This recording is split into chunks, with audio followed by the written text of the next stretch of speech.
lahat naman niya magsisimula sa budget. Kinakailangan tama yung ating public investment, yung ating public spending.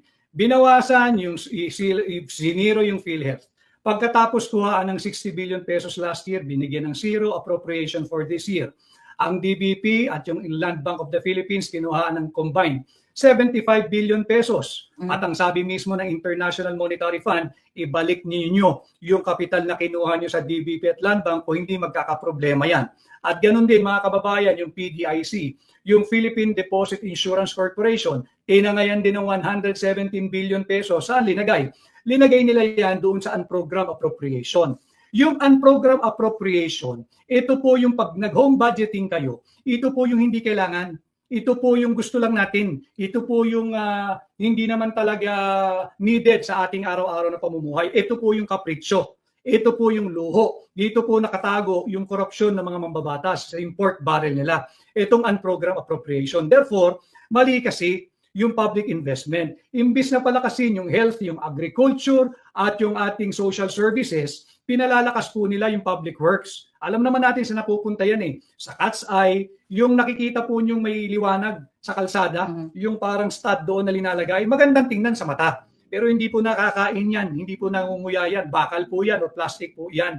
Hindi po kayo mabubusog yan. Hindi po niya kayang tugunan ng kagutuman. Hindi po niya kayang tugunan ang walang kawalan ng trabaho. So namamali yung public investment natin. Yung education natin na para sana sa ating mga kabataan, binawasan din ng 12 billion pesos. So naglalong lalaki, Marlica, yung tinatawag nating digital divide.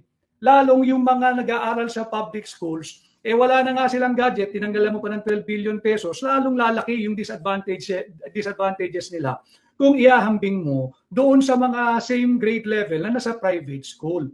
Hindi natin mapapababa ang presyo kung hindi tayo mag-i-invest sa ating human capital. Dapat natin silang palakasin, yan ang ating silbihan. Attorney Vic, yung 1 million na pinangako ni Marcos Jr. A year na pabahay sa ating mga kababayan, alam mo ba yon or may idea ka kung paano siya nag-come up sa ganong idea na doable daw pero until na wala talaga? From the beginning, when I was still very, very active during the formation of the initial cabinet members of the incumbent president, hindi na ako naniniwala nung pinilinahad yung 6 million houses a year. Kaya imposible yan. We do not have to impress the incoming. Ang kinakailangan natin yung realistic. Kung ang total kakulangan ng kabahayan ay 5 million, halimbawa, or 6 million, hindi naman problema yan ng isang administrasyon lang eh. Maipababa mo lang sa kalahati. O halimbawa, 5 million ang kulang, makapagdugtong ka lang ng 2 million and let the succeeding administration work on the balance. Dahil 6 years ka lang eh. Kinakailangan yung goals mo ay attainable, realistic, and measurable. 6 million houses in the full term of the incumbent president to end up with what? Only less than 200,000 housing units. Kalahati ka na sa term mo. May utang ka ngayon na 5.8 million housing units. Kahit ano pang gawin mong pagtatayo dyan, hindi matatapos yan. Why? Simula pa lang, hindi doable yan. Malinaw na pambubudol yan. At ang plano kasi nila nun, high-rise, Marlica. Yeah. 15-story. Ako na una nagsabi, may nagpresenta. Paano aakyat ang mahirap from the ground floor to the 15th floor? Ang plano, meron daw elevator at kako, wala ngang pambayad ng dues yan eh. Sino magbabayad ng kuryente niyan? Dahil napakalakas ang konsumo ng kuryente ng elevator. Kesa maghahati-hati daw yung mga homeowners, nakautang pa yan, kako, mag-amortize pa yan. Wala ngang pera yung market niyan eh. Socialized housing nga eh. Halimbawa, yung buong association na yan, yung 15-story building, hindi bumuto doon sa incumbent mayor, puputulan din ng subsidy ng mayor yan. Di titigil ngayon yung takbo ng elevator. Paano bababayin na sa taas? Araw-araw maghahagdan yung 15th floor to ground floor. Kaya sabi ko, mas mainam sana yung mas mabababang building. Kung 5 to 7 story o dili kaya ang ating expansion, yung di baling maliliit, basta hindi vertical, kundi palapad, horizontal. Kaya lang nga, minamadali, ginagawang masyadong rin na naroromanticize yung 6 million houses in 6 years. Hindi mangyayari yan at yan ay isang malaking pangbubudol. Yeah, so Attorney Vic, for sure aware ka no, na mayroong resolution ang Congress, ang lower house, na kung saan ipapatawag yung mga vloggers na sinasabi nitong HUAD Committee, or tinatawag namin na HUAD Committee, na ang mga vloggers like me at iba pang mga palangga nating nanonood ngayon, ay nagpapakalat ng mga maling balita. So, talagang pinupunterya ngayon yung vloggers na kung saan, eto na nga lang yung medium natin, na kung saan nakakapagbigay tayo ng ating hinaing at tamang impormasyon na alam natin. So ngayon, tina-target kami.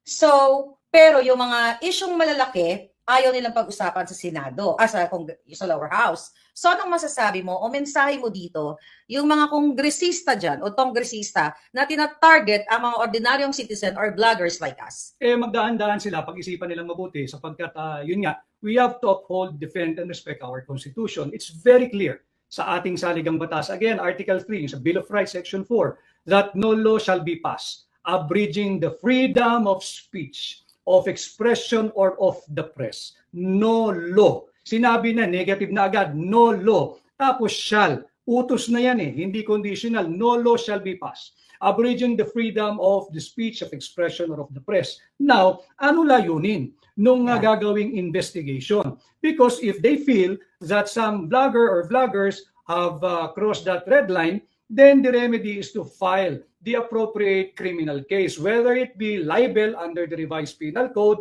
or yung libel under special o yung cyber libel law, or di kaya sa civil law yung damages. But you cannot conduct an investigation in aid of legislation to what?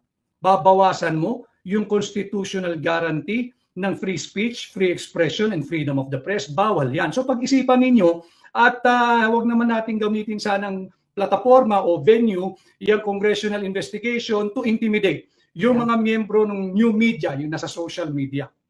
So let's say for example, isa ka sa mga senador ngayon, ano ang pwede mong gawin dito sa issue ng flood control na hindi pa rin iniimbestigahan hanggang ngayon, na bilyon-bilyong pondo ng bayan na inapunta dyan at walang nakitang resulta. At yun nga, yung mga nabanggit na natin na iba pang mga anomalya sa government. Ano po ang pwede dapat magawa ng isang matinong senador sa issue na yan? Gamitin yung oversight function ng Senado. Bilang senador ninyo, yan ang ating gagawin. Not necessarily to investigate, because yun nga, ayaw nga natin yung investigation kung ang purpose mo naman o layunin ay hanapin kung sinong may pagkukulang at sinong dapat kasuhan. Leave that to the prosecution service of the government under the Department of Justice. Leave that to the office of the Ombudsman. But if the purpose is to legislate, go ahead. You have to conduct investigation in need of legislation. But in no way, in no moment, at no moment na pwede ka mag-imbestiga in the guise of in aid of legislation, pero ang tanging layunin ay magkaroon ng isang criminal investigation. Hindi po police o NBI ang mga mambabatas. Leave that to the police, leave that to the NBI. Hindi po piskalya o National Prosecution Service o prosecutor ang mga mambabatas para tingnan nila kung may probable cause ba o wala.